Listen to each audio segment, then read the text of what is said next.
Hey Risers, thank you for joining us today. Today is Wisdom Wednesday.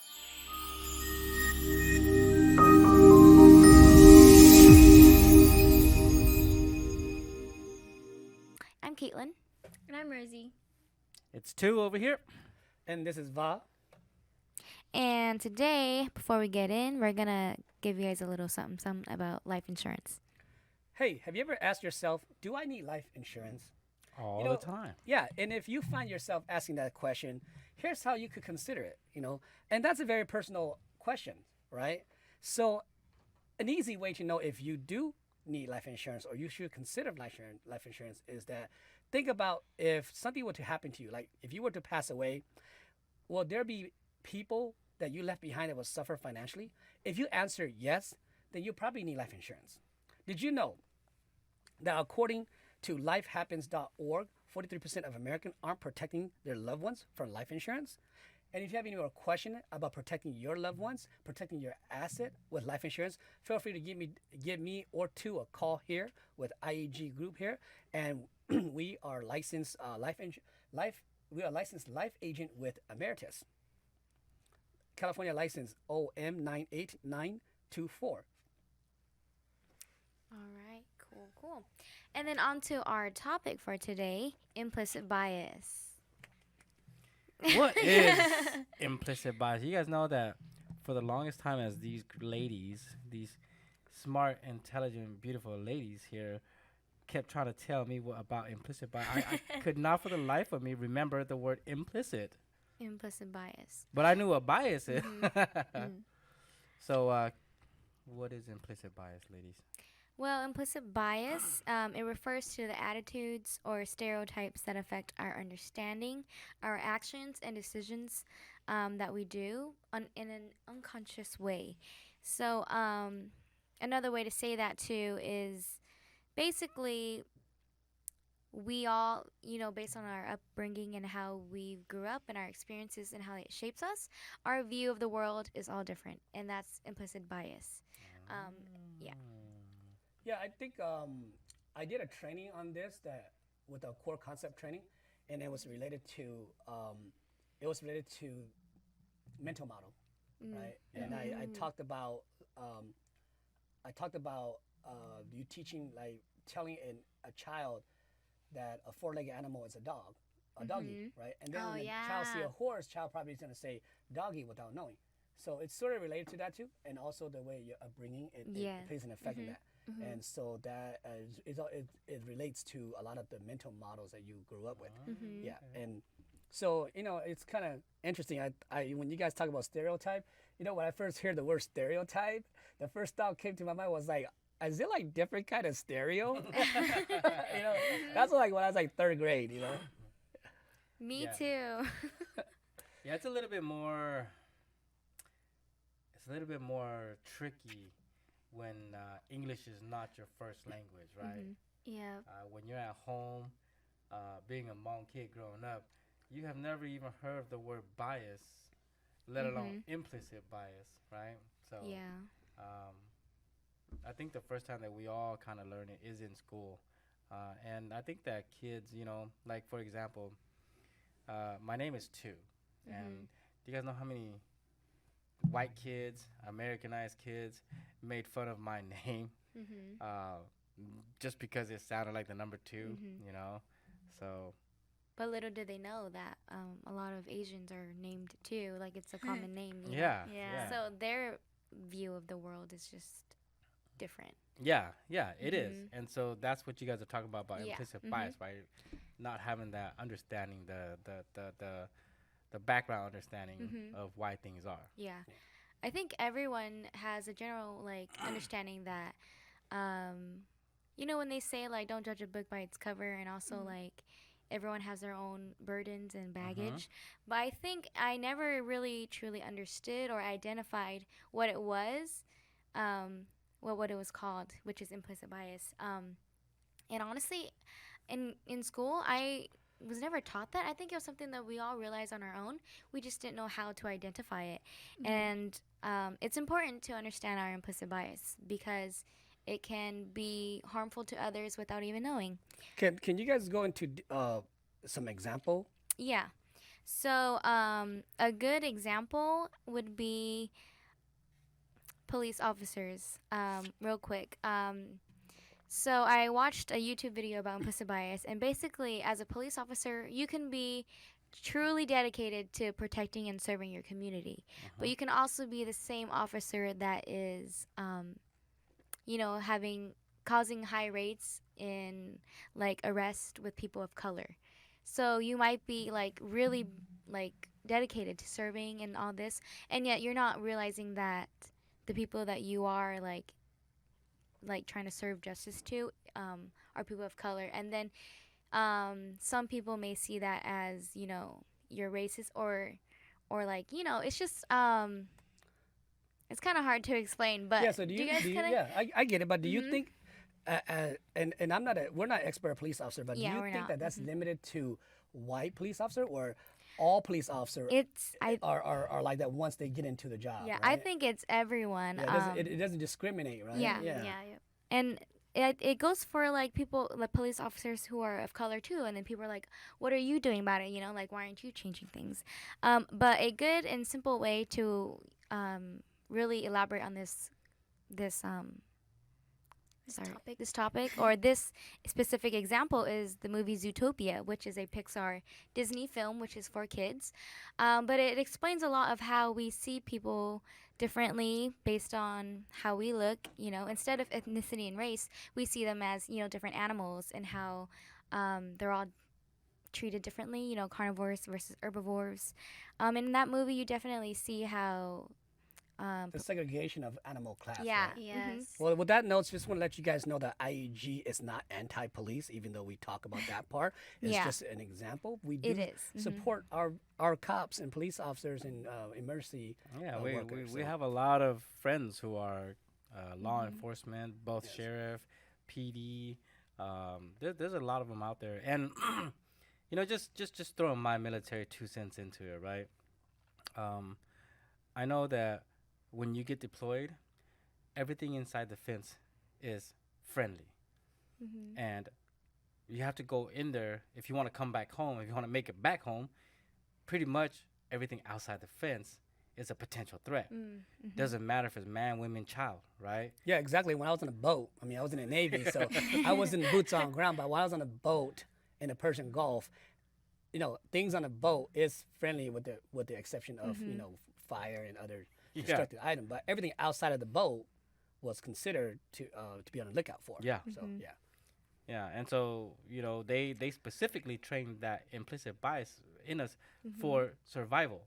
And so I think when you talk about when you bring the cops, the mentality that law enforcement has to carry, I can't say for like a rookie cop if it's their first time on the beat, but I talk to many cops, and because most cops are assigned a perimeter, right? They don't really go out of that unless they're called for backup or something, right? And so their beat is usually a certain neighborhood, and after a while they know who the drug dealers are. They know who where Yeah. the troubled areas are. They know like here, right? Like when we have a call, they're like, oh, that address is those guys again, right? Yeah. But some of the things that we run into is when the bias is on ethnic groups, Yeah. right? And I want to touch on that because I think I really want to talk about us being Hmong and being added to Asian American as a whole. Yeah. Right? So what do you guys think about that? It definitely gives only a little bit of like representation for us, but definitely I always feel like it doesn't explain or doesn't really resonate with us as well. Yeah. So one of the popular things right now. Well, let's take the movie Crazy Rich Asians, right?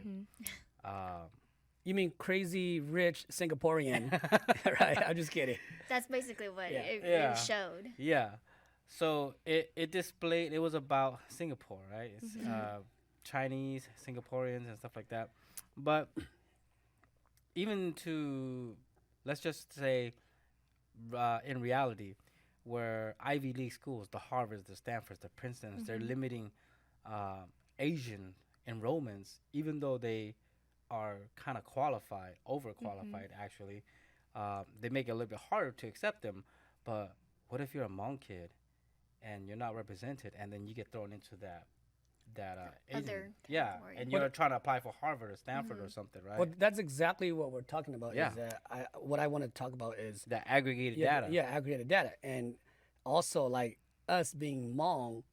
This is just my opinion, but this I believe that the success of the dominant Asian ethnic group kind of eclipse our some of our failures and struggles. Yeah. You know. So what I mean by that is, we do have a lot of successful story in the Hmong community, but a higher percentage, like a higher percentage of our community still lives in poverty. They still struggle with Identity crisis. identity crisis, career. There isn't, in my opinion, there isn't enough equities and the economic developments in our community. So Yeah. No, that's just my take on it. I definitely agree with that, Bob. Yeah. And you know, if you guys disagree, I welcome your comments, because I think this is a very good topic to discuss, especially in terms Yeah. of disparity gaps and inequities in the Hmong community. Yeah. And that definitely, if you guys, you saying that now, it also just amplifies the fact that implicit bias, it does not necessarily mean you're wrong or I'm wrong. It's just Yeah. the fact that our beliefs and our the way our worldview is just shifts how we see things and how we perceive things. And I think it's so important to learn how to identify that, because most of the time we are unaware of how biased we are about things. And the problem isn't whether you are right or wrong, or if you are towards all the way to the left or all the way in the right. It's more as this central question of how do we align our actions and behaviors and why we have our opinions. Yeah, you made a very good point about recognizing it, and I Yeah. think that recognition of these implicit bias is the first step on overcoming these things. You know. Yeah. So, Because then we're not just fighting each other and being like, you're wrong, or, you're toxic and I'm not. It's more Yeah. as, why do you think that way? Why do I think that way? And also opening to see why, feeling empathy for the other side, basically, and coming to an understanding of each other's worldviews or perspectives. Yeah, no, I totally agree. Like here on the Inspired Empowerment podcast here, our aim is to have open discussions about these topics of issues that really nobody talks about. Because I know in school nobody talks about biases because it's so taboo. It's such a touchy subject. Like you said, there is no right, there is no wrong. But it can't just be, you know what I mean? But it will just be if we don't have open discussions about it. So don't forget to like and subscribe to our channel here. Go ahead and post your comments. We welcome the conversations, and we hope that you guys do find this valuable and that you guys interact with us. That is the whole point. But going back to this implicit bias, right? Is it the same as being stereotypical, or like, let's say, being racist, right? Like, is it the same as, does implicit bias play a role in being racist or sexist or whatever is there is out there? I definitely believe it does. Okay, so I think it contributes to it. It contributes. Yeah. Yeah, No, it's not entirely based on Just that. that. Yeah. yeah, but it contributes to it, and then like the fine line between that is, you may have an implicit bias that could be racist, but the question is, how do you recover from that? Yeah. You know, so chime in on that. Well, I think that life experience is the greatest teacher. To me, I'm a firm believer in that. And so we can only base our choices, our decisions, based off of knowledge. And if experience is the greatest teacher and gives us the most prevalent knowledge, then let's say, for example, if you grew up on the north side in the good Woodward Park, Van Ness, and Herndon area in Fresno, your biases are going to be totally different when you meet somebody who grew up on the West Side, Mm-hmm. on California and MLK, right? I grew up on there. I turned out okay, right?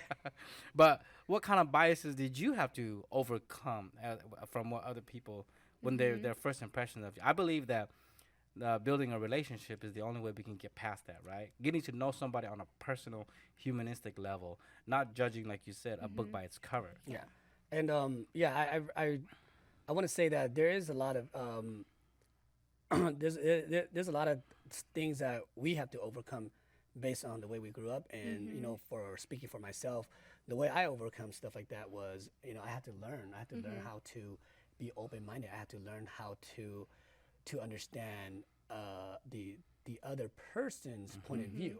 Empathy. Yeah, and so also Empathetic, asking myself, wait a minute, why would Rosie yell at me for saying this, right? Because Rosie just Yeah. likes yelling all the time. Yeah. So Right, Rosie? Nope, I Yeah, do if not you guys yell. if you guys only saw her in the office, oh my goodness. yeah. But I just use that example. So I have to Yeah. really understand that, okay, maybe what I'm doing may be wrong in the other person's eyes, because it's normal for me where I grew up, right? Yeah. So let me ask you guys this: Do you guys think you would even have to be self-aware Yes. of those biases before you can even begin to say, how do I overcome this? Yes. 100% I agree with that. That's definitely where I was going to. You definitely have to recognize that if you're saying that you don't have an implicit bias or you don't feel a certain way towards certain people, that's definitely a lie, because you're lying to yourself. Ooh, yeah, I because- hear a Oh, challenge. I think that's an implicit bias. I'm just kidding. Well, even that There could you be. It go. really could be. But like, Yeah. I'm agreeing with you, but I challenge you, Yeah. viewers. it doesn't mean Prove us like wrong. you're bad, because I have one and I know it. Where I work in Clovis, and I've seen it in certain people too, where the attitudes are different towards different ethnicities.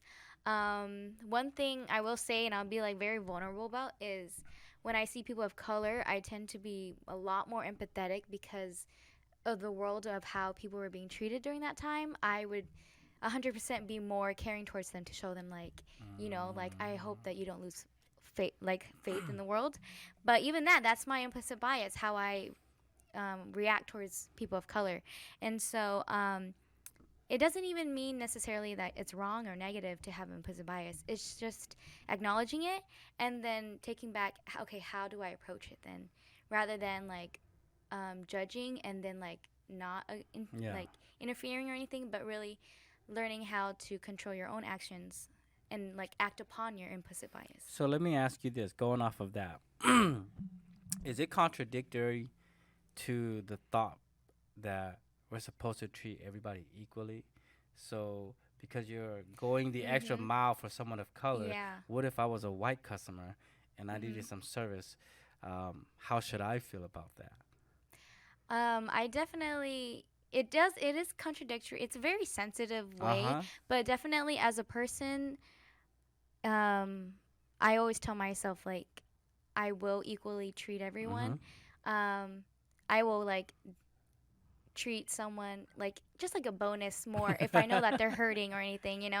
But with that, it's a sensitive like. Yeah, it is. Yeah. It's I- very I will- contradictory. Yeah, yes, it is. It is. It is. I will say this: when I see elderly people, seniorly people, I will go above and beyond for them. I will help them carry groceries. If I'm walking out of the store, I will open their doors for them.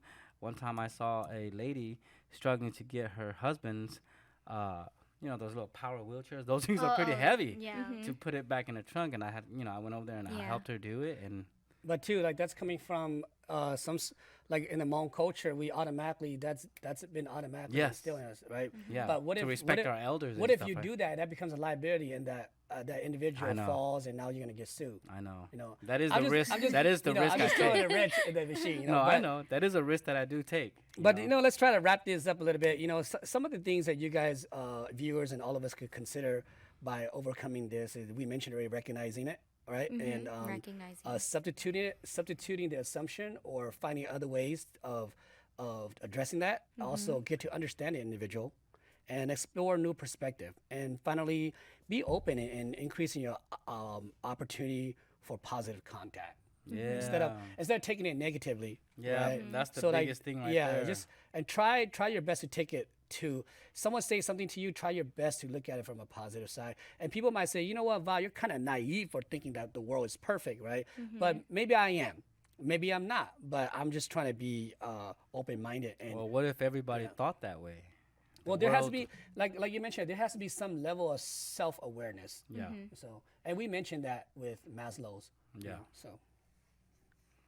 All right. Well, hope you guys have enjoyed it. As we wrap up this topic, like I said, like and share our posts, subscribe to our channel here.